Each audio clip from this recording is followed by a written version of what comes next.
Next is a 3-point bending of a beam. In 3-point bending, two ends of the beam, its length is L, are simply supported. This is similar to the previous problem, and then a load downward is applied to a point on the beam. Then there are 3 bending points in total. A point on the left A, a point on the right B, and another loading point C. So in this example, the position at which the load is acting is not the center. It is shifted a little bit to the left. The distance between A and C is A.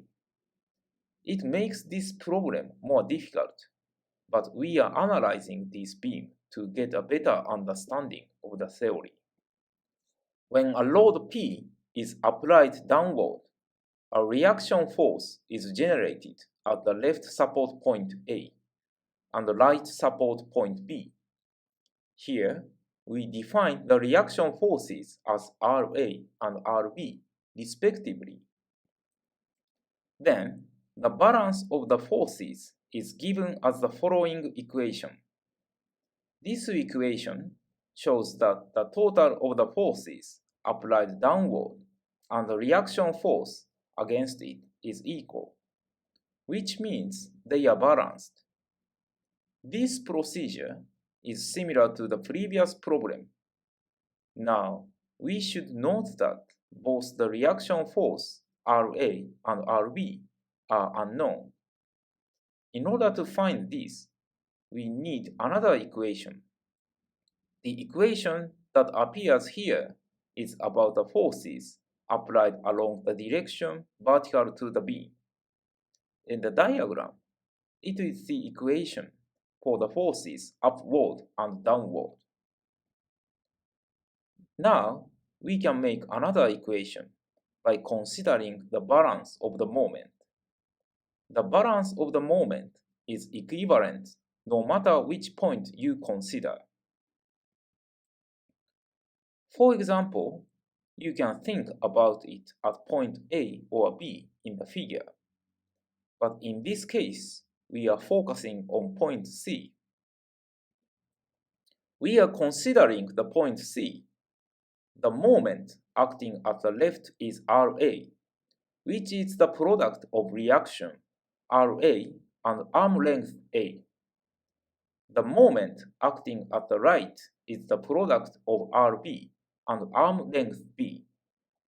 Given that they are equal, we have the equation that describes the balance of moments.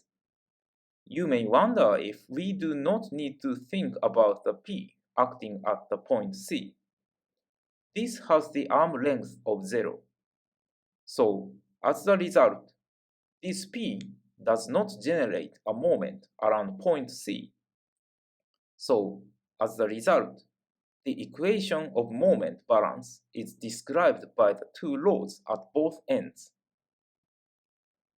We have the equations for both the balance of the vertical forces and the moment.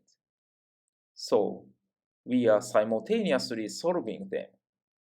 Then, we obtain the reaction force at the left-hand side, Ra, and reaction force Rb, right-hand side.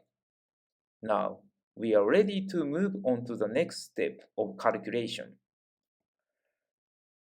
We are considering SFD and BMD, focusing on AC and CB, left and right sections of the beam separated at the point of loading. As for shear force in the left section, where x is from 0 to A, the reaction force Ra acts upward from the left. Considering the beam cross-section on the right, the shear force acts downward.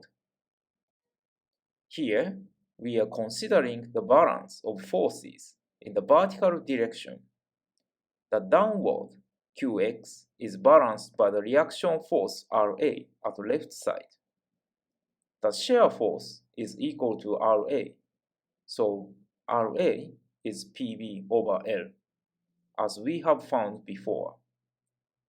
Then we find that the shear force is constant from x to a at Bp over L.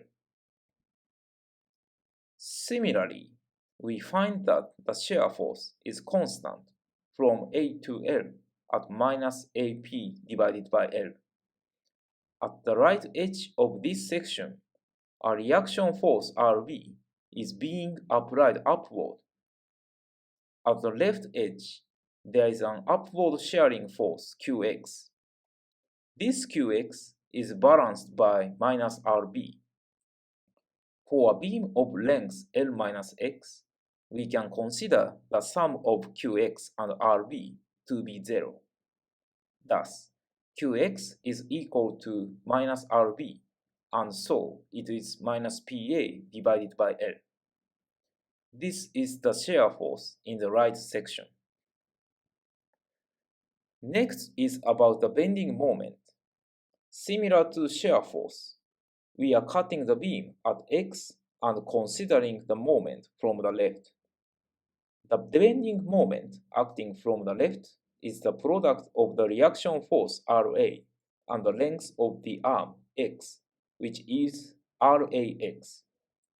This is balanced with the bending moment Mx acting from the right in this section. Since Mx and Rax are balanced, the bending moment is Rax, so it is Pbx over L. The bending moment is given by a linear function 0 at x equals 0, and that increases from there. Next is the section on the right. It ranges from A to L on the x-axis. Similarly, we are cutting the beam at x. Then, we are considering the balance of the forces on the remaining right section of the beam. Let's think about the bending moment on the right side. Since a load Rb is acting upward on the support point of the right side, it is a product of Rb and arm length L minus x, which is Rb multiplied by L minus x. This is the bending moment from the right side. This is balanced by the bending moment Mx acting from the left side of the cross section at x on the x-axis. So Mx is Rb multiplied by L minus x. This is also a linear function that is 0 when x is L. So far, we have got the shear force and the bending moment in the left section and those of the right section. These can be illustrated as these. The shear force is constant at Pb divided by L in AC and minus Pb divided by L in CB. The bending moment is a linear function in AC and CB, respectively. The bending moment is maximum at point C, where x is A. At the simple support points on both sides of the beam, A and B, the bending moment is 0. Since it is supported by a point, only the reaction force acts. So, the distribution of bending moment is 0 at each point. The maximum bending moment is as shown in the figure. Either equations give the same result. PAB over L is the maximum bending moment. In this problem, we first consider the left and right section separately. After getting the reaction forces from the support points, you find the balance between the reaction force and the shear force. Then you calculate the bending moment as the product of the reaction force and the length of the arm. You should here understand the flow of the process.